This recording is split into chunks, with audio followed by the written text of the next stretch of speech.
If you're a real estate agent earning $200,000 a year and you want to grow your passive income, this show is for you. Learn secrets other agents use and hear from experts in our field who will guide you on your journey to investing in assets like apartment communities so you can take your commissions and turn them into cash flow. Here's your host, Randal. Let's dive in. All right, welcome back. It has been a long road. I'm getting a ton of emails coming out, and they are all about the NAR settlement. I've got people reaching out to me, and I've got not only San Antonio Board of Realtors, the other board that I'm a member of, the National Association of Realtors are all sending messages out. I've got all kinds of investors and clients and everybody reaching out, wondering what is going on and what the implications of the National Association of Realtors settlement are going to be. As we've covered this in the past, there was a lawsuit against that listed National Association of Realtors, a lot of copycat lawsuits that have come out subsequent to the settlement. But going back, the original lawsuit was regarding broker compensation and essentially steering buyers into deals where the buyer representative was going to get the highest commission possible. Today, we're going to cover the National Association of Realtor lawsuit and the settlement that they have now agreed to, but it has to be approved by the court. And so I keep getting a ton of info. And like I said just a second ago, I'm getting all these emails and people are wondering what's going on. Let me break it down. I literally was just watching videos on what the NAR president put out. His name is Kevin Sears, and what the chief legal officer there was, what is her name? Katie Johnson, putting out about the settlement. So just high level, what has happened. National Association of Realtors had three options, and they picked the path that was the least worst option. They were all bad. They could have either appealed, and they would have had to put up about a $5 billion bond. That was a potential maximum penalty that they could have been handed down because it was three times the original, and the original case said something of $1.8 billion. So they were looking at a $5.3 billion potential claim. And so in order to appeal that, they would have had to put up a bond in order to cover that. They didn't have the assets available to do that. And so that was option one off the table.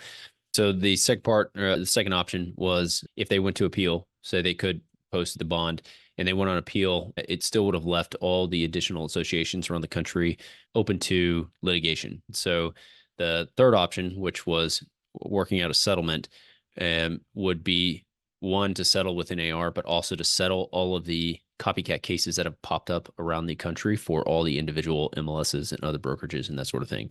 And so they have chosen to do the third option, which is settle, and the settlement is for $418 million over a 4-year period. So let's break down exactly what happened. So they secured a broad release of liability for all MLSs and brokers of $2 billion or below. So if you're an individual broker or a brokerage of $2 billion or below, then you should be covered. It does not release anything in any of the agents who were with Home Services of America. They were also named defendant in the case, or any other defendants who were separately listed in the case. Okay, so they settled for $418 million over 4 years rather than a potential $5 billion claim against them. Second thing that happened was that they are agreeing that we are no longer able to advertise buyer compensation on MLSs. So let's break down what that actually means. So we're currently on an MLS, or prior to this, I think they're going to enact these changes in July is what they said.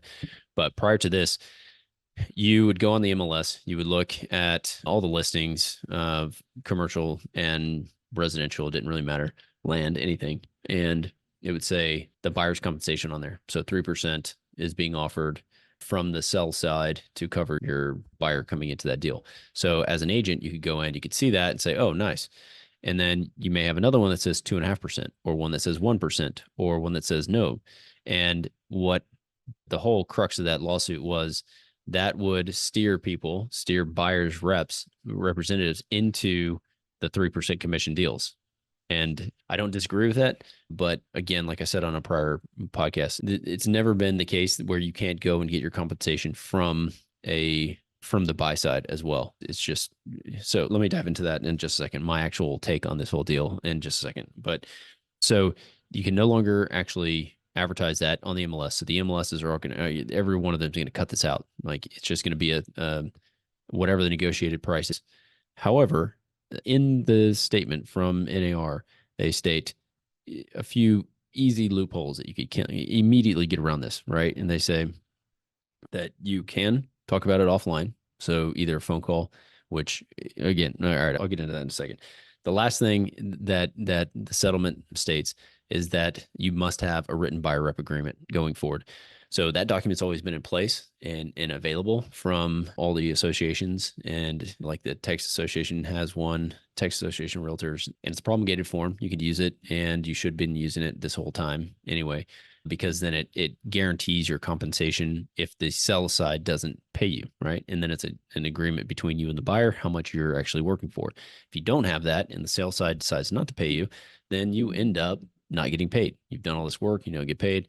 And if you can't justify that with your buyer, that you should get paid for driving them around, showing them 20 houses, or for orchestrating a lease on their behalf for a commercial building, or whatever you are doing in order to earn your commission, then you probably shouldn't get paid anyway. But the value is there that you're providing. And if you can't sell that to them, then that's, again, like you should always be using these things. So again, let me go down and break down this second part and why I think it's somewhat silly. Because if you're able to simply go on now and you can talk to an agent and say, hey, how much are you paying me on this sale side?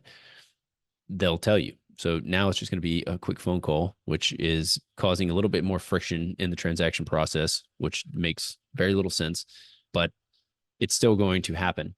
So essentially, the biggest thing that the lawsuit was about was advertising the compensation, and the sellers ultimately being responsible for paying the buyer's fee and feeling that they overpaid or were charged too much to sell their properties, right?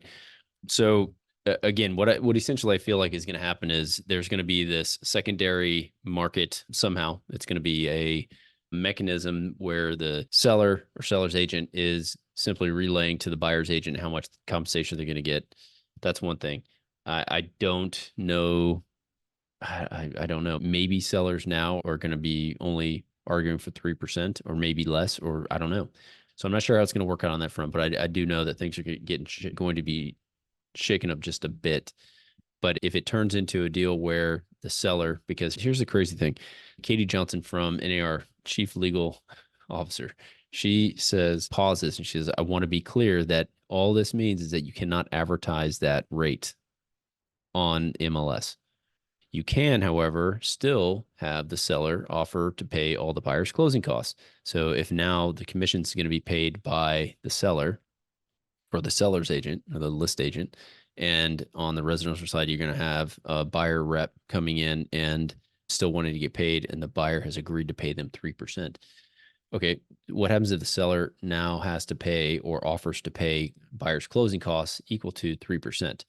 I mean, it's shenanigans of a different name. So if that is what happens and that's the trend, and now you just see a bunch of 3% closing cost credit being paid by the seller to the buyer at closing, it's the exact same thing happening. It's just a different line item.